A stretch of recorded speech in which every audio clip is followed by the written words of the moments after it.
Olá, sou Carla Lobato e esse é o podcast Nas Ondas das Toninhas. Esse podcast faz parte do projeto Toninhas Eco Mega Furg.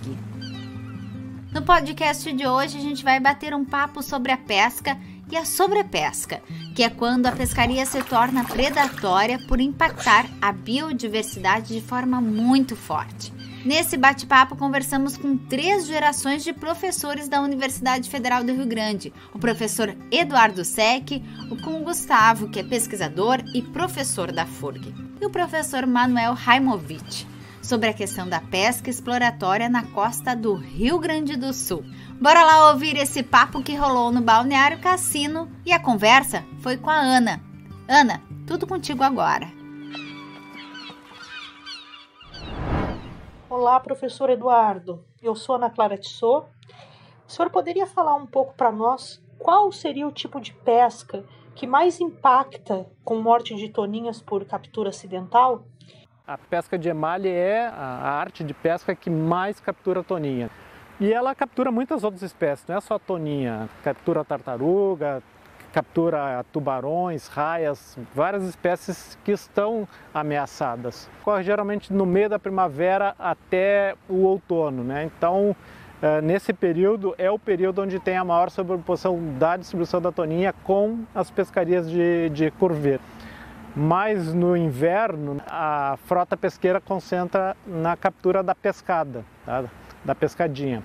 E aí a toninha também está se alimentando dos juvenis da pescadinha, se distribui nas mesmas áreas onde estão os barcos de pesca de pescada e acabam novamente sendo mortas acidentalmente nessas redes. Professor Gustavo, o professor Eduardo nos falou sobre uma situação muito delicada de sobrepesca, que exige, que vencemos muitos desafios em relação a cuidar melhor do mar.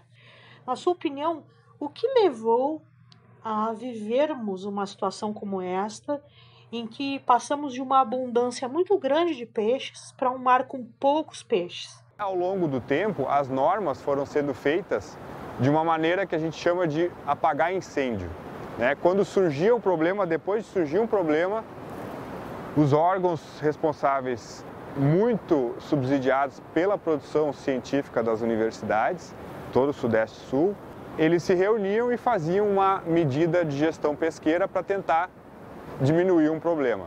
Por exemplo, a IN 12 de 2012, que tentou regulamentar a pesca de emalhe. Essa IN, essa instituição normativa conjunta, na época, se eu não me engano, o Ministério da Pesca e o Ministério do Meio Ambiente, o ICMBio, eles se reuniram para tentar normatizar a pesca de emalhe, né? Por quê? Porque todos os armadores, os pescadores estavam refletindo, estavam reclamando de diminuição de rendimentos. Ou seja, não valia mais a pena armar um barco, ter os custos necessários para armar essa embarcação e sair para pescar.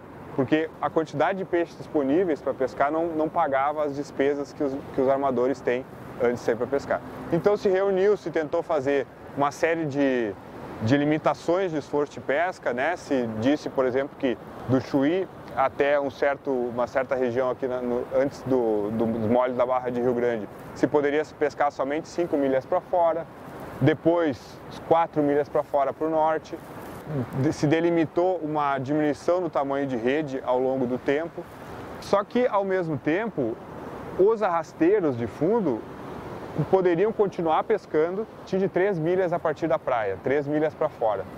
Então, era uma situação que não tinha muita razoabilidade, porque estava limitando o esforço de pesca de uma frota, mas não estava limitando o esforço de pesca de outra frota que pesca exatamente sobre os mesmos estoques e exatamente sobre os mesmos recursos. Ou seja, as medidas sempre foram para apagar incêndios pontuais.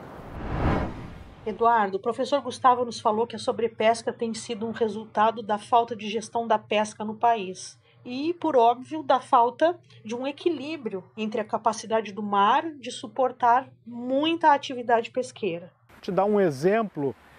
Em 2018, o estado do Rio Grande do Sul proibiu a pescaria de arrasto aqui dentro das 12 milhas no estado do Rio Grande do Sul.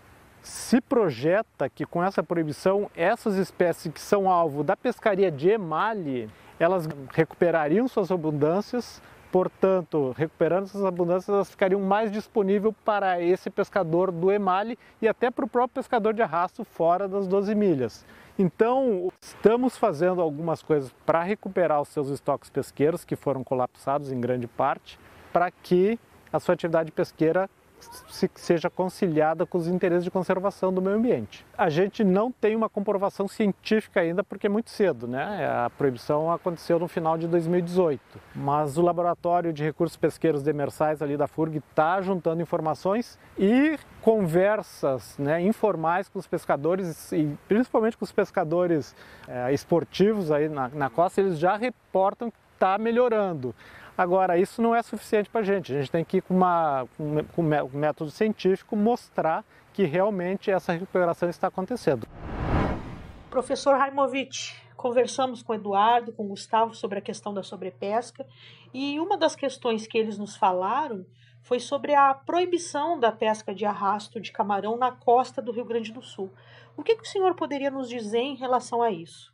A curto prazo pode ter derivações de que continúa a pesca de arrasto de tangones aqui no sul, mas a meio prazo me refiro a 5 ou 10 anos, a tendência de erradicar o arrasto das águas territoriais costeiras é global, é no mundo todo, porque é uma pesca extremadamente predatória de pequenos peixes, y que son a base para las otras pescarías y también, en fin, en Rio Grande do Sul eso inevitablemente va a tender a diminuir. É mais ou menos essa história.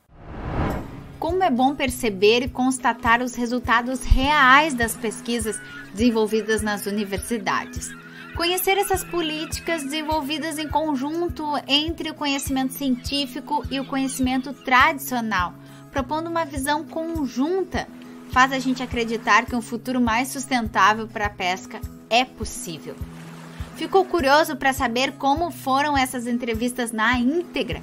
Então é só entrar lá no canal do YouTube do Ecomega e acompanhar tudinho que a gente conversou. A gente volta no próximo Nas Ondas das Toninhas. A realização do projeto Conservação da Toninha é uma medida compensatória estabelecida pelo termo de ajustamento de conduta de responsabilidade da empresa PetroRio, conduzido pelo Ministério Público Federal, Rio de Janeiro. Até lá!